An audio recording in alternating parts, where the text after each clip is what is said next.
Good morning, everyone.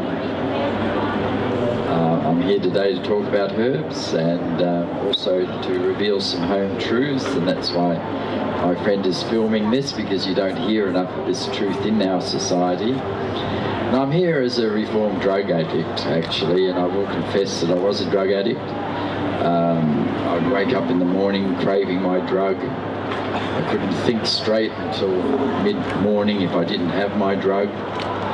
Once I had my drug, I could feel the pressure around my heart and anxiety, and my hands were clenched. And after, I guess, my mother wouldn't let me have it as a kid, so I guess after 40 years of taking this drug, I realised it was about time to give it up. And we do happen to be right here where the drug is situated, right behind us at the coffee counter.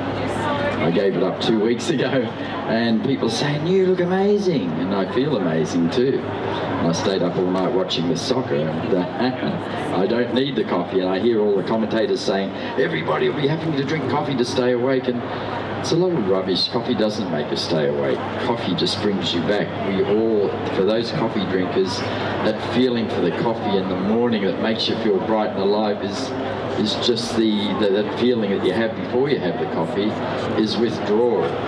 Withdrawal, the same as a heroin addict would feel, or a heavy cannabis smoker would feel. So, as you can see, I'm wanting to blow away a lot of our myths in society. You know, how can one society condone hash smoking? I was in Pakistan, near the border, and I saw, and that was in an area where alcohol was strictly prohibited, and there were policemen smoking hash on the street corner. I thought, this is bizarre.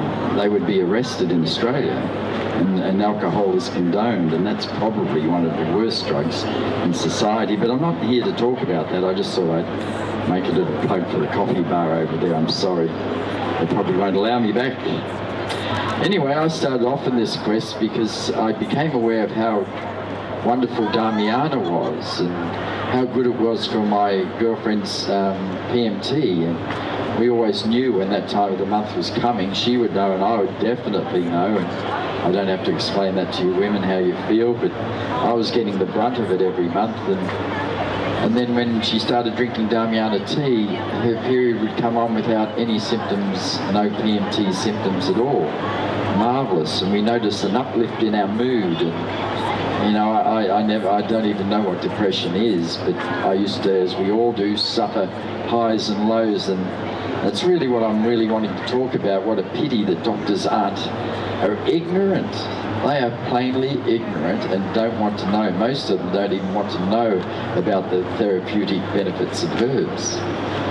And it is frustrating, and it is harming society, this ignorance, and it is actually killing people. And yet they do 5 years of training.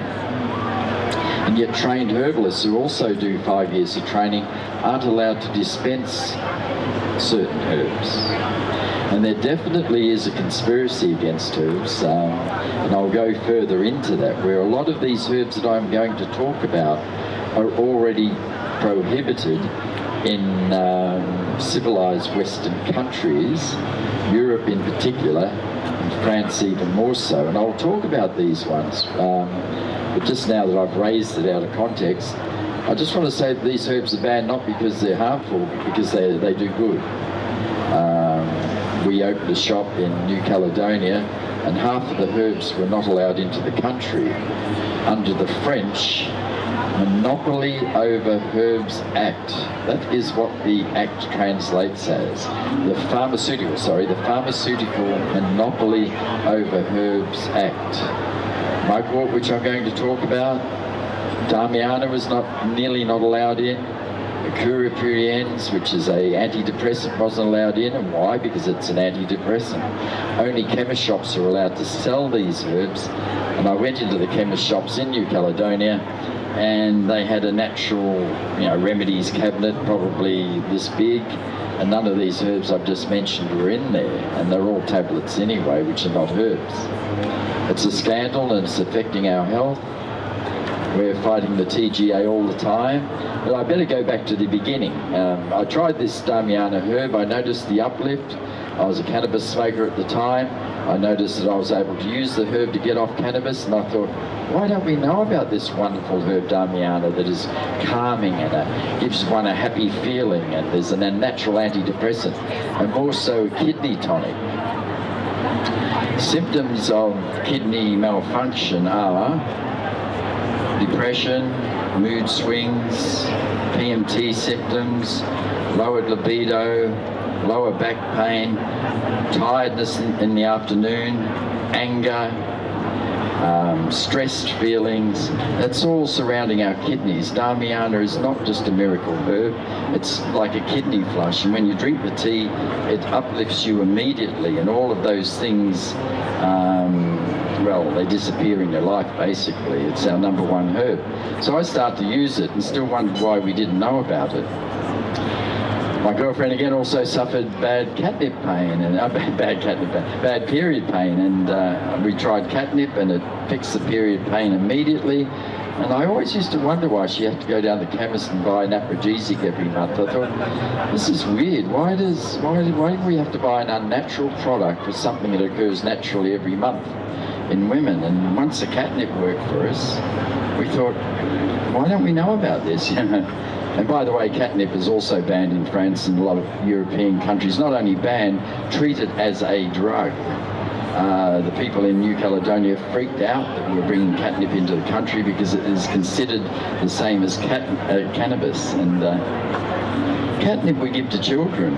It's great for hyperactive kids, great for children or babies who are teething, and great for all of us really, as a tea for pain, as a tea for as a mild sedative tea, and yet it is banned as a drug. This is the ignorance that is around, and that herb catnip is not available in France and other European countries. And then we tried mugwort, but not so much internally. With the mugwort, we put it under our pillow, and my girlfriend got flying dreams, and I got medieval dreams, and even some prophetic dreams, dreaming of something at night that happened the next day, and that's pretty trippy. By then I thought, why don't we know about this? And I wanted to tell the world all about Damiana and catnip, and then I realised back then, about 20 years ago, that you're not allowed to make claims about herbs. Or if you do and want to publish them, you have to spend up to $100,000 with the Therapeutic Goods Administration to prove those claims. It's a total rort, because let's say if all of us wanted to prove that claim about Damiana, I would prove that claim, pay them up to $100,000 for the testing and the approval, and so would you, and so would you, and so would you. You would all have to spend that, and people do spend that sort of money proving the same claims. It's just an extortion, and unfortunately is affecting our health. So back then I sort of got angry, I guess, and still am to a degree, but it propelled me out of my lethargy, and I thought, I'm going to do marketplaces, and I won't tell you the history. You're not here to hear about the history of our Happy High Herb shops, but I just want to explain that we've been doing this now for 15 years, and I will be making a lot of truthful claims, and if any of you doubt me, just sort of be aware that herbs are cheap. I mean, basically most of these herbs are $10 a packet, and by making a false claim I might make $2. And I'm not here to sell the herbs, by the way. I am here to give you a little tip though. If you're impressed by anything that you hear, don't think by going to a health food shop and buying a herbal tablet that's going to do you any good. A herbal tablet is unnatural, you know. We live off this planet, we live off the bounty of this planet, basically the herbs, the fruits and the vegetables. And the herbs come from the plants too, and they're meant for us. If we don't eat an apple or an orange, we all know what will happen to us. If we don't eat fruit, we'll get a disease called scurvy. And my point of view is that if you don't have certain herbs, you will suffer a disease. A common disease in society is arthritis. And I'm sure it's because we don't eat the herb gotu kola, which, by the way, grows all around the world. I remember when I was tramping up and down in Peru, and you know, for anybody who's been there, it's like, I thought, how did the old people ever get up there with, you know, because most older people are afflicted with arthritis. And then I remember the shaman guy being all amazed that I was so excited, because right up on the hilltops there I saw it, gotu kola growing, and I went, aha, they didn't get arthritis, because gotu kola is quite a savoury little herb that grows, as I said, all over the planet. And before there were corner McDonald's and chemist shops and, you know, supermarkets and Walmarts and things like that, of course we would have browsed. We would have been all the time looking for food, and we would have been trying this plant and that plant and this plant and that plant.